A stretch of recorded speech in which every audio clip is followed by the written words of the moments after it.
गुफाओं का अस्तित्व 1-2 साल नहीं, 1000-2000 साल नहीं, 10,000 नहीं, पूरे 1,00,000 साल पुराना है। ऐसी गुफाएं सिर्फ फ्रांस और स्पेन में मिलती है। तो हे गाइस, मैं केएल मनीष और आज मैं आ चुका हूँ भीमबेटका में, जिसका नाता महाभारत से भी रहा है।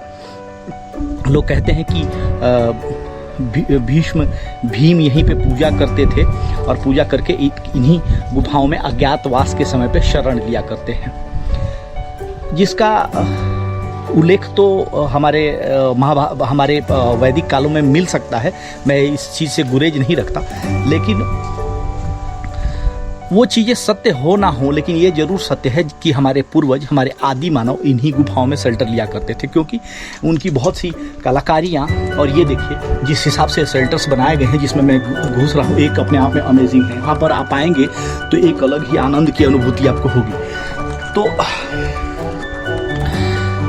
धन्य रहा होगा ये मध्य प्रदेश का ये रॉक शेल्टर्स। आप देखिए इतने भयंकर रॉक शेल्टर्स है। तो यहाँ पे आप महसूस कीजिए कि हमारे पूर्वज कैसे यहाँ पे शरण लेते थे और कैसे यहाँ पे रहते थे। इसके पीछे एक घर नुमा वो बना के इन कंदराओं में, चूँकि ये पहाड़ियों में सबसे, इस एरिया में, इस पहाड़ियों में सबसे ऊंची पहाड़ी थी, तो यहाँ पे वो अपने आप को शांति और सुकून महसूस करते थे और सुरक्षित महसूस करते थे, जिस कारण से वो यहाँ पे ऐसे शेल्टर्स बनाए और उन्होंने यहाँ पर रहने की सोची। अब इन दूसरी की गुफाओं में मैं चलता हूँ, जहाँ पर आप देखिए कैसे कितनी सुरक्षित गुफाएं हैं और कैसे इन्होंने इस गुफाओं की रचना की होगी। आप अनुमान लगा सकते हैं। मेरे पीछे देखिए कितनी भयंकर गुफाएं हैं जहाँ पर ये शरण लिया करते थे। तो अपने आप में अमेजिंग है। कुछ ऐसी भी गुफाएं हैं जहाँ पर इन्होंने हाथियों की, घोड़ों की ऐसे चित्रकारी की है, जिनको मैं आप लोगों को दिखाने की कोशिश करूँगा।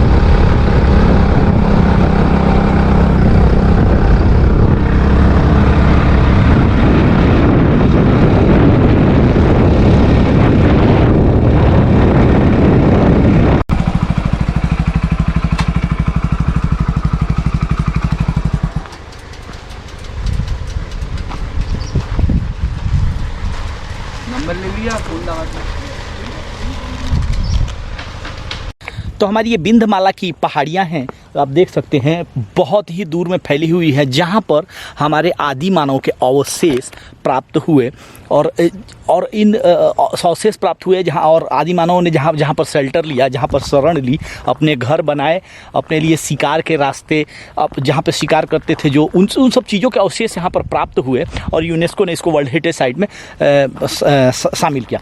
ये इसके पीछे आप देख सकते हैं बाउंड्री वॉल, ये यहाँ तक इनके शेल्टर्स प्राप्त होते हैं। तो अभी तो आर्कियोलॉजिकल सर्वे ऑफ इंडिया के अंतर्गत ये है। तो यहाँ से 1 किलोमीटर दूर है भीमबेटका, तो उतनी दूरी की चढ़ाई आप लोग को चढ़नी है और ये संरक्षित क्षेत्र है। तो याद रहे कि यहाँ पर आपके कुछ भी उटपटांग हरकत नहीं करनी होगी, क्योंकि जो भी चीज़ आप तोड़ेंगे, फोड़ेंगे, वो हमारे पूर्वजों के अवशेष है, जिनको संरक्षित करके संभाल के रखना हमारा भी फर्ज बनता है।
देखिए ऐसे ही शेल्टर बना के ये लोग रहते थे। और एक बहुत ही आश्चर्य वाली बात है कि उस ज़माने में जब इनके पास सिर्फ पत्थर, कुछ इस धातु की बनी हुई कुछ हथियार नहीं हुआ करते थे, तो कैसे ग्राइंड करके ऐसे पत्थरों को ऐसे शेल्टर्स बनाया होगा। देखिए कितने मेरे ऊपर कितने बड़े बड़े शेल्टर्स इन्होंने बनाए हैं। अमेजिंग रहा होगा उनके बनाने की तकनीकी। और देखिए इन कंदराओं में रहते थे वो, कैसे कैसे कंदराएँ बनी हुई हैं पहाड़ों की। एक अलग ही अनुभूति हो रही है हमें। उस टाइम पे टोटल यहाँ पर 15 पॉइंट है जहाँ पर आप देख सकते हैं इस रॉक शेल्टर्स को। ये देखिए ये शेल्टर्स है, यहीं पे वो शरण लिया करते थे, यहीं पे वो रहा करते थे। ये देखिए यहाँ से कितनी भयानक रॉक शेल्टर्स। तो इन कंदराओं में थोड़ा सा आगे की तरफ चलते हैं और दूसरे पॉइंट्स को खंगालने की कोशिश करते हैं। हमारे पूर्वज अपने दिनों को कैसे व्यतीत करते थे, यहाँ पे क्या खाते थे, इन सब चीज़ों के बारे में भी थोड़ी सी चर्चा हम करेंगे।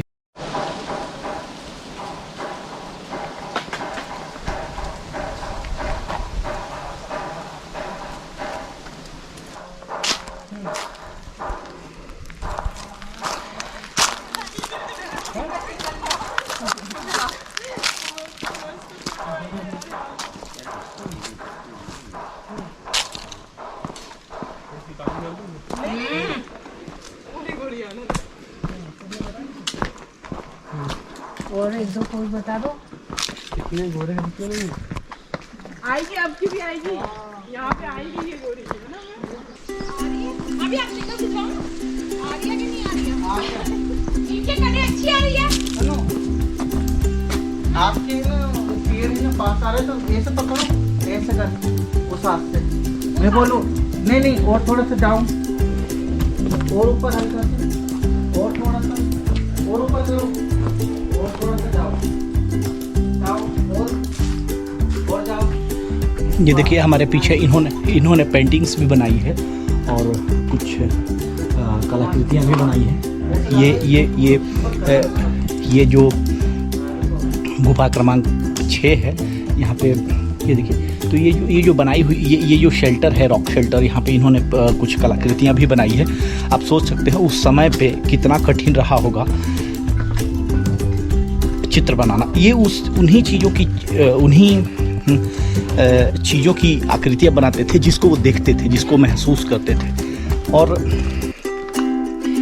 बनाने की उनके पास तो कुछ था नहीं, तो बस सिर्फ पत्थरों से लकीरें करके बनाते थे। कुछ ऐसे भी रॉक शेल्टर से, कुछ ऐसे भी देखिए। ये देखिए यहाँ पे वो खाना बनाते थे। ये देखिए अभी भी धुएं या कुछ ऐसी चीज़ों के निशान हैं जहाँ पे, हाँ, उस टाइम पे आग जलाना वो सीख चुके थे और आग जला के जानवरों के मांस का भक्षण किया करते थे। ये देखिए इसके पीछे ये आप इन आकृतियों को देखिए जो उन्होंने कलाकृतियाँ बनाई है उस टाइम पे, जैसे ये शिकार किया करते थे। तो रॉक शेल्टर 7 है। ऐसे ही मतलब एक अमेजिंग है ये कलाकृति।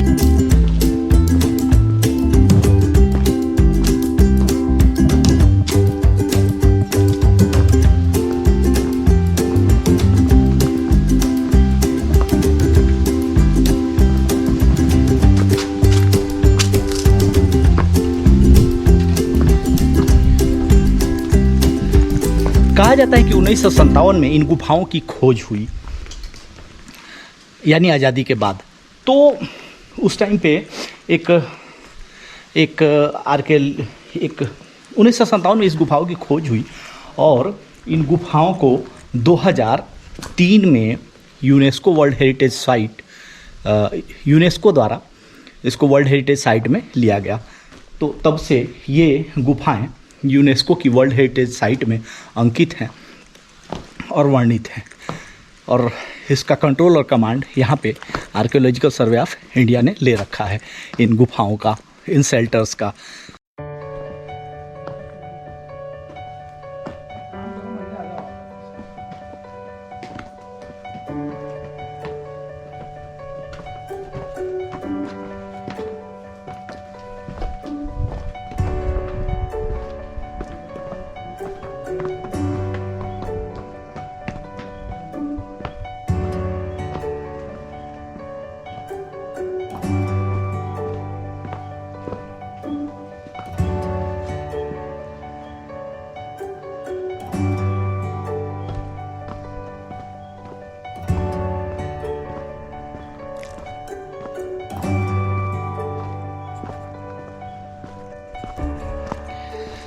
जहाँ तक मैं जानता और समझता था कि हमारे देश का इतिहास 2000 साल पुराना है, लेकिन इन शेल्टर्स को देखने के बाद ये बिल्कुल ही मैं दावे के साथ कह सकता हूँ कि हमारे देश का इतिहास 1000-2000 साल पुराना नहीं, पूरे 1 लाख साल पुराना है। जहाँ पर हमारे पूर्वज, जहाँ पर हमारे आदि मानव कह सकते हैं, उनकी निशानियाँ अगर इन शेल्टर्स में मिल रही हैं तो इससे बड़ा आश्चर्य कुछ नहीं हो सकता, इससे बड़ा अमेजिंग, इससे बड़ा कुछ देखने के लायक अपने जीवन में नहीं हो सकता। हम 22वीं शताब्दी में जी रहे हैं, लेकिन यहाँ पर आज भी हमारे पूर्वजों की निशानियाँ ये बयां कर रही हैं कि हम भी यहाँ पर थे और आप हमें भी जानिए, और हमने कैसे अपने दिन को बिताए हैं, हमने कैसे अपने आप को पीढ़ी दर पीढ़ी अपना विकास किया है। उन चीज़ों को आप देखिए, जानिए और समझिए। तो ये देखिए, ये कंदराएँ कितनी भयानक थीं उस टाइम पे। कुछ इनके पास कोई भी ऐसे संसाधन नहीं थे जिससे वो इन कंदराओं को बनाएं या बना पाएँ, लेकिन फिर भी वो कैसे जगहों पे अपने दिन को गुजारते थे, रहते थे, सोते थे, शिकार करते थे। उस ज़माने में पेंट का आविष्कार तो नहीं हुआ था, लेकिन फिर भी हमारे पूर्वज खनिज के साथ जानवरों की चर्बी और उनके खून को मिलाकर पेंटिंग किया करते थे, जिसका एक प्रमुख उदाहरण हमारे पीछे देखिए। मैं आप लोगों को दिखाने की कोशिश करता हूँ, इस गुफा में है। मेरे पीछे देखिए कितनी सारी पेंटिंग्स इन्होंने की है। इससे सीधा प्रमाणित होता है कि इन्होंने इस तरह के पेंट को बनाया होगा, जो कि खनिज, जानवरों की चर्बी तथा उनके खून से मिल के होगा, और उसी से इन्होंने इन पत्थरों पर चित्रकारी करी होगी, जो अपने आप में लाजवाब है। और वो उसी टाइप के पत्थरों की, उसी टाइप के जानवरों की चित्रकारी करते थे जिसका भक्षण करते थे, जिनको वो मारते थे। जैसे कि इस चित्र में आपको दिखाई दे रहा होगा, घोड़ा है, गधे हैं, मोर है, पक्षी हैं तथा कुछ हाथी भी हैं। तो इतनी एडवांस, इतना जो जिसका भक्षण किया करते होंगे, एक अनुमान है, वो उसकी चित्रकारी और पेंटिंग इन शेल्टर्स में करते होंगे। तो आप देखिए कितने अल्टीमेट शेल्टर जहाँ पर मैं हूँ, और मैं धन्य हूँ कि मैं इस भारत देश का नागरिक हूँ, जहाँ पर हमारे पूर्वजों के निशान आज भी इन पत्थरों में गड़े हुए मिल रहे हैं।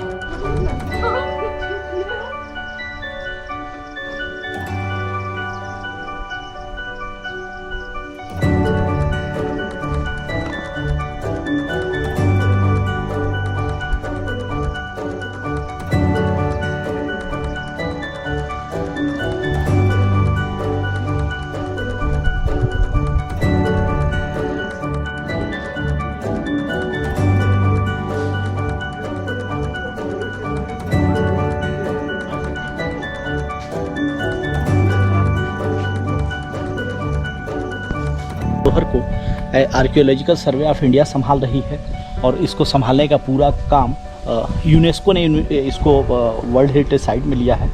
और आप देखिए हमारे पूर्वज कितने महान रहे होंगे, क्या गजब की निर्माण शैली उस टाइम पे रही होगी आदि मानवों की, क्योंकि 1 लाख साल पुराना इसका इतिहास रहा है।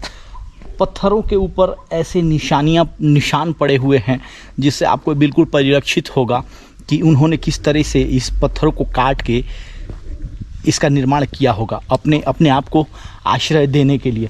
अब देखिए कितने भयंकर और कितने ऊंचे ऊंचे पत्थरों की कंदराओं में ये अपने आप को छुपा के रहते थे, और क्योंकि उस टाइम का दौर कितना कठिन रहा होगा अपने जीवन को बिताने के लिए, जब जानवर, खूंखार जानवर तथा शेर, बाघ, भालू से अपनी रक्षा करते थे। सभ्यताएं इतनी विकसित नहीं थी, फिर भी उन्होंने इन पहाड़ियों को काट करके इतनी भयंकर नुमा शेल्टर बनाए और अपने आप को संरक्षित किया। महान थे वो लोग, जिनके प्रमाण आज भी यहाँ पे मिलते हैं। भाई यहाँ आने का सबसे बड़ा एक ही साधन है, आप या तो बस से आ जाइए यहाँ पर, या फिर अब्दुल्लागंज ट्रेन से आ जाइए भोपाल से। वहाँ आने के बाद या तो टैक्सी या कैब या ऑटो से आ सकते हैं, नहीं तो आप भीमबेटका आएंगे तो मेन रोड से ये भीमबेटका रॉक शेल्टर पर आने के लिए आप लोगों को बहुत ही प्रॉब्लम होगा। उसके लिए आपको यहाँ के लोकल कुछ ग्रामीण हैं जो अपनी बाइक से ऊपर पहाड़ी तक छोड़ेंगे, जिसका चार्ज 250 से 300 रुपया लेंगे, जो कि आपको ढूंढने से भी नहीं मिलेंगे। किसी न किसी से पूछना पड़ेगा, आधे घंटे माथापच्ची करनी पड़ेगी। उसके लिए भाई है, इसने मुझे 300 रुपया लिया है और 300 रुपये में रॉक शेल्टर ये आया है, मुझे छोड़ के गया है। मुझे पूरा मैंने घूम लिया है। घूमने के बाद जब मैं वापस जा रहा हूँ, मैंने इसका नंबर लिया, इसको फ़ोन किया और फिर वापस मुझे ये भीमबेटका मेन रोड तक छोड़ेगा। वहाँ से आप बस पकड़ के वापस आप भोपाल जा सकते हैं, नहीं तो कोई दूसरा साधन नहीं है यहाँ आने का। इसका नंबर मैं लिंक और डिस्क्रिप्शन में ज़रूर दे दूँगा आप लोगों को।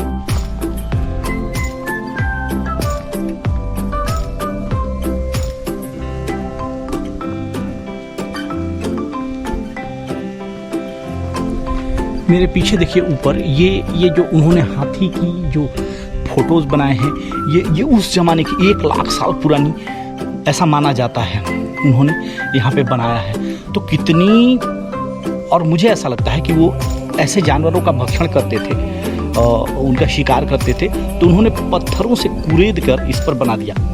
पीछे कुछ ऐसी भी जगह है जहाँ पर इतनी एडवांस पेंट नहीं थे, तो वो खनिज और जानवरों की चर्बी और उससे खून से मिश्रित करके चित्रकारी किया करते थे। तो एक अमेजिंग सभ्यता की कॉलोनी ही यहाँ पर बसती थी। हम 1-2 लोगों की को नहीं बोल सकते, क्योंकि बहुत सारे शेल्टर्स बने हुए हैं, आप मेरे पीछे देख सकते हैं। तो इस ब्लॉग में इतना ही। भोपाल से 40 किलोमीटर की दूरी है, सॉरी। यहाँ पे आइए, टैक्सी और कैब से आ सकते हैं और इस अमेजिंग से जगह को आप एक्सप्लोर कर सकते हैं। तो इस ब्लॉग में बस इतना ही। मिलते हैं नेक्स्ट ब्लॉग में, बने रहिए। बहुत ही अमेजिंग ट्रिप है, आप ज़रूर आइए, अपने इतिहास को देखिए, अपने पूर्वजों के इतिहास को देखिए, क्योंकि ऐसा शेल्टर सिर्फ आपको 2 ही जगह पे, स्पेन और फ्रांस में मिलेगा तथा इंडिया में, भोपाल से 40 किलोमीटर दूर। तो मध्य प्रदेश टूरिज़्म की तरफ से ये इतना कुछ। मिलते हैं नेक्स्ट ब्लॉग में, तब तक इजाज़त दीजिए केएल मनीष को।